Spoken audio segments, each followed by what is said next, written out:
Anda punya teori juga soal ini? Oke, selamat malam semuanya. Ya. Selamat malam Mas Aiman, selamat malam Bapak-bapak sekalian. Sebelum saya lebih lanjut Mas, Silakan. Oke. Afan Kurniawan, Andika Lutfi, Sarinawati, Abai, Saiful Akbar, Rusdam Ardiansyah, Reza Sandi, Iko Julian Junior, dan Sumari. 9 orang korban meninggal dari sejak peristiwa 25 Agustus sampai hari ini, Bapak Ibu semua. Berdasarkan tema yang mau kita bahas sekarang, dalang. Kita bisa membicarakan banyak nama soal dalang nantinya. Dan seumur hidup, nama-nama itu tidak akan bisa kita lupakan. Tapi hari berganti hari, orang sudah tidak ingat lagi siapa yang meninggal. Orang tidak ingat lagi luka apa yang ditimbulkan. Dan orang bahkan mungkin tidak peduli lagi dengan keluarga-keluarga yang bersedih saat ini, teman-teman. Bapak Ibu semua. 9 itu sangat banyak, sangat-sangat banyak. Dan semakin bertambah numbernya, maka semakin mudah untuk dilupakan. Karena udah jadi statistik. Dan ini nyawa. Lukanya seumur hidup. Artinya apa? Artinya sebelum ke teori siapa dalang dan lain sebagainya, saya cuma mau mengingatkan Bapak Ibu semua, ada yang mati. Ada yang mati. Dan lukanya nggak pernah hilang. Dan mereka mati karena 2 hal. Mereka meninggal karena 2 hal. 1, aparat. Kedua, masa gelap. 1, kita bicara soal aparat. Apa yang terjadi misalnya di Bandung tadi malam? Mungkin Bapak Ibu semua tahu, rombongan patroli keamanan TNI Polri dilempar molotov. Yang dibilang di statement itu kelompok anarko, bukan mahasiswa. Terus mereka berlindung manjat pagar secara paksa ke Unisba dan Unpas. Nah, ya kan? Oke, mereka diserang duluan, mereka serang balik. Mungkin memang kelompok perusuh memang harus diamankan dan lain sebagainya, tapi mereka kabur ke kampus. Apakah bisa dikejar? Mungkin. Tapi satu hal yang tidak boleh dilakukan sama sekali, menembakkan gas air mata di lingkungan kampus. Sumari 60 tahun meninggal karena gas air mata. Ya, itu tindakan pengamanan perlu dilakukan, tapi tindakan menembak gas air mata di mana masih ada dosen di situ, masih ada pekerja di situ, ada posko medis di situ, ada mahasiswa di situ, apakah bisa dibenarkan? Ini salah satu bentuk nih. Kita nggak mau, kita kasih benefit of the doubt. Kita ngomong objeknya. Dan seharusnya ini yang jadi perhatian masyarakat gitu, bahwa ada sesuatu yang harus dievaluasi. Ada dibilang ini urusan angin. Berdasarkan data dan statistik yang saya pelajari, di jam 00 WIB sampai 02.30 WIB, kecepatan angin di kota Bandung itu 2-3 knot. Dan arah angin ke southwest. Sedangkan posisi Unisba itu ada di timur utara. Yang mana, supaya teman-teman ingat, peluru dari gas air mata di Indonesia, kalau kita pakai data LPSE-nya Polri, kita cari tahu nih pengadaannya. Itu peluru yang dipakai diameter harusnya 38, tapi beberapa itu 45-44.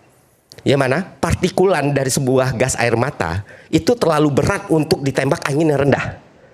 Jadi kalau alasannya angin, tentu sulit dibuktikan secara fisika. Nah, ditambah lagi ada bukti video yang nunjukin memang gas air mata masuk ke dalam kampus. Ini salah satu bentuk nih. Bentuk, oh ada nih, sebelum kita ngomong dalang lah. Sebelum kita ngomong dalang, ada yang di depan mata yang memang harus kita pikirin. Yang emang harus kita tindak. Setelah kita ngomong kayak gitu, kedua, masa gelap. Dan di sini mungkin ada Bapak Ibu, yang pernah bekerja di kepolisian atau sedang bekerja di kepolisian atau TNI atau di BIN. Saya ingin bertanya juga satu hal.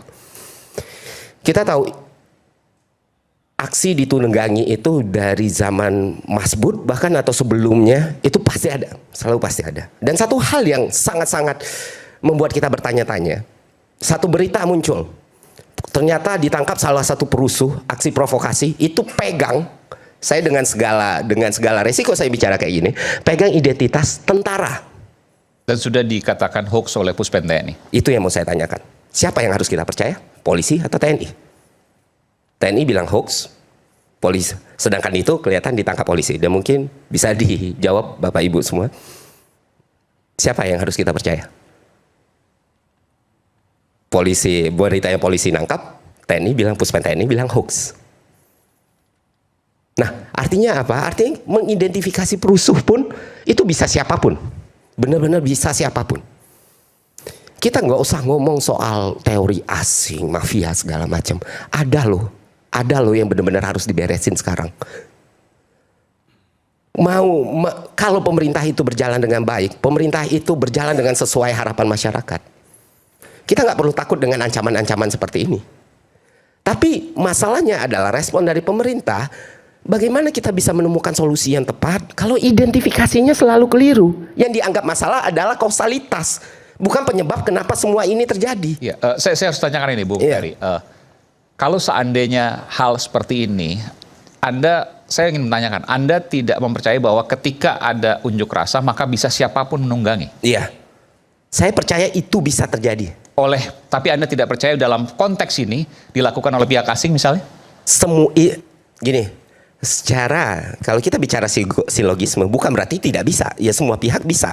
Tapi semua kemungkinan bisa. Semua kemungkinan bisa. Tapi kalau pemerintahnya berjalan dengan baik, ini semua nggak akan terjadi. Identify problemnya itu bukan kausalitas dari situ. Ya kenapa anggota DPR merespon seperti itu? Kenapa aparat represif? Kenapa kebijakan publik seperti ini? Kenapa ketika daya beli sedang menurun, orang-orang sulit mencari pekerjaan, anggota DPR harus naik tunjangan? Kenapa bukan itu yang dibahas gitu loh? Kenapa yang dibahas selalu adik-adik mahasiswa ini? Kenapa selalu dibilang, oh ini aksi terorisme, maka penjahatnya bukan kami, Pak. Penjahatnya bukan kami.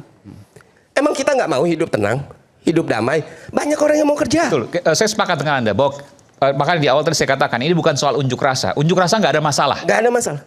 Titik gitu ya. Yang masalah adalah aksi massa yang brutal. Yang kita yakin itu bukan dari pengunjuk rasa.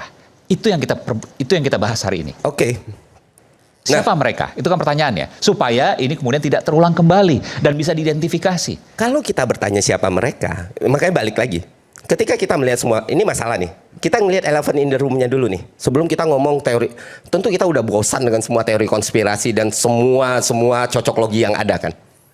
Setuju nggak teman-teman? Kita melihat fakta di lapangan dulu nih. Makanya ketika kita berpikir dengan benar, berpikir dengan teknokratik, berpikir dengan akademik, tentu identify the problem dulu, baru ketemu solusi. Jangan langsung jump to conclusion. Oke. Identify problem ini. Nah sekarang kita tarik tanggal 25. Itu kan gampang. Sekarang BIN udah punya semua toolsnya. Sekarang pemerintah punya semua toolsnya. Untuk mencari tahu dari mana sumber api ini mulai, segitu gampangnya.